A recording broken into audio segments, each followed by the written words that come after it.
Hey, Chris Harris here, and here's a quick UA thought. Just how important is marriage? How important is the union of a man and a woman?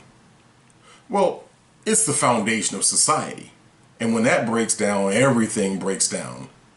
And how can we have a strong, stable union? How can we even have an unhyphenated America without that unity? See, I just saw something that was really disturbing to me. It was in the Wall Street Journal.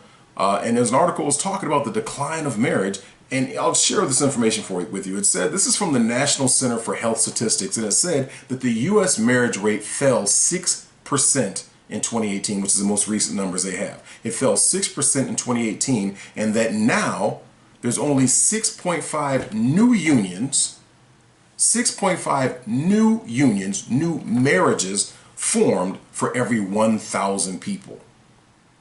Now, they've been keeping track of this information since 1867, and this is the lowest that it's ever been. We're talking about over 150 years. We're talking about right after slavery, because remember, slaves were not even allowed to get married.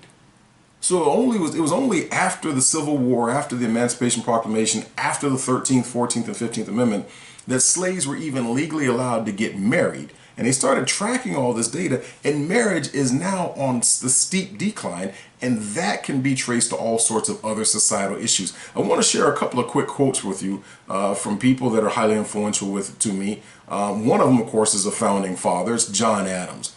I share this quote a lot. If you follow me on Facebook, you've seen that I post this a lot. One of the quotes, actually I got a couple from John Adams. One of the things he said is that the foundation of national morality must be laid in private families. How is it possible that children can have any just sense of the sacred obligations of morality or religion if from their earliest infancy they learn that their mothers live in habitual infidelity to their fathers and their fathers in as constant infidelity to their mothers? He had another quote where he said that children should be educated and instructed in the principles of freedom. We know that's not taking place now, right? The children are not learning about freedom and liberty in the education system. But here's the quote that I share all the time about that. And this is from, here's the thing. Thomas Jefferson, the third president of the United States, and John Adams, who both were there, who helped write the Declaration of Independence.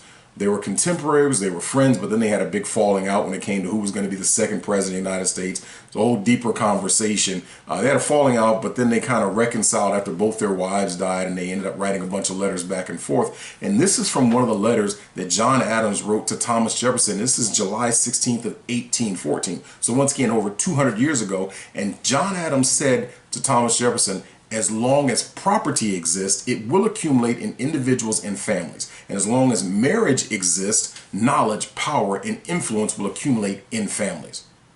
Aren't we seeing that now? Aren't we seeing that intact traditional nuclear families by far have a greater net worth than communities that have single parent households? It kind of seems to go hand in hand, doesn't it? And then let's look at some other quotes, more recent quotes from people who I admire greatly.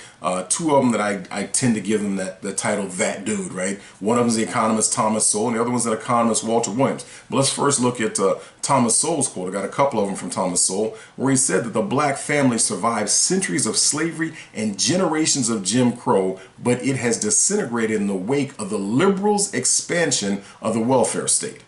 Another quote from him, he said that stable families imply emotional strength and stable values transmitted to the children, but the particular nature of these values influences the uses to which the emotional strength is put, and therefore the chance of economic progress.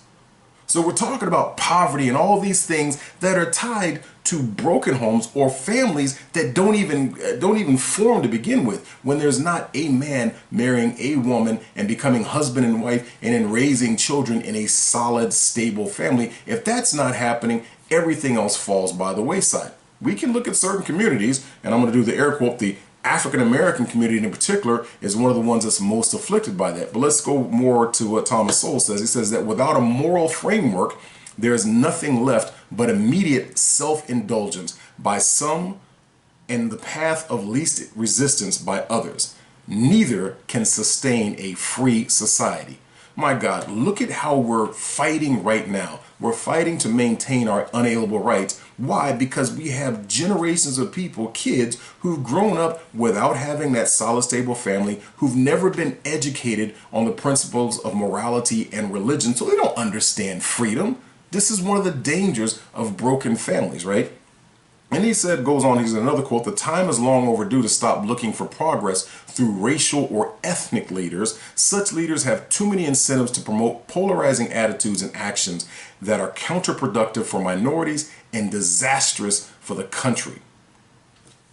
I could just drop the mic on that one and walk away, because all you got to do is look around and look at all, and listen, when I say African American, almost without a doubt, I'm generally referring to people who are Democrats. Because they're the ones who are most likely, black folks who are most likely to identify as Democrats, also identify as African Americans. And they tend to lean towards that cultural Marxism that leads to separation. There's no unity there, right? When you put that hyphen in, you're actually separating. I know some people say that the hyphen actually joins, but no, in this case, cultural Marxism is about setting groups apart, whether it's black against white, male against female, young against old, rich against poor. All those things are aspects of cultural Marxism. And when we started adding these hyphens, referring to people as African Americans, Asian Americans, Hispanic Americans, those are all things, checkbox mentality that Democrats have created to help set people apart. A little bit more for you, right? And he says that, and there's another quote right, from Walter Williams, where Walter Williams says that even in the antebellum era, when slaves often weren't permitted to wed, most black children lived with a biological mother and father. During Reconstruction and up into the 1940s, 75% to 85% of black children lived in two-parent families. Today, and he wrote this is well over a decade ago that he wrote this, he said, but today more than 70% of black children are born to single women. The welfare state has done to black Americans what slavery couldn't do, what Jim Crow couldn't do, what the harshest racism couldn't do, and that is to destroy the black family.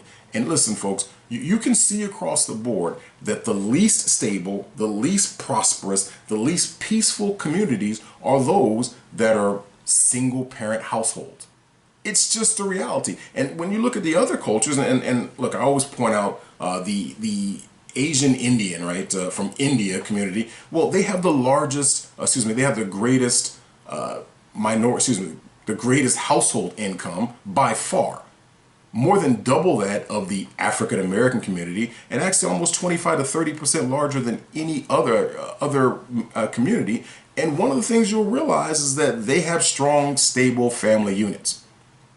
And these are the kind of things that we talk about, that we want America, just like the founders wanted, to form a more perfect union, but they also understood that that perfect union could only be perfect when it started with the proper foundation, and that starts with families.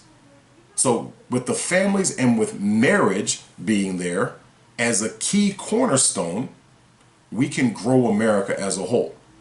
So I just wanted to share a quick thought with you, and I hope I gave you something to think about the importance of marriage. And when you sit there and look around at everything that's going on, the degradation of society, ask yourself, are Americans forming more unions? And if Americans are not forming more unions between a man and a woman, what's the probability and likelihood that our national union will even possibly get stronger? Have a good day.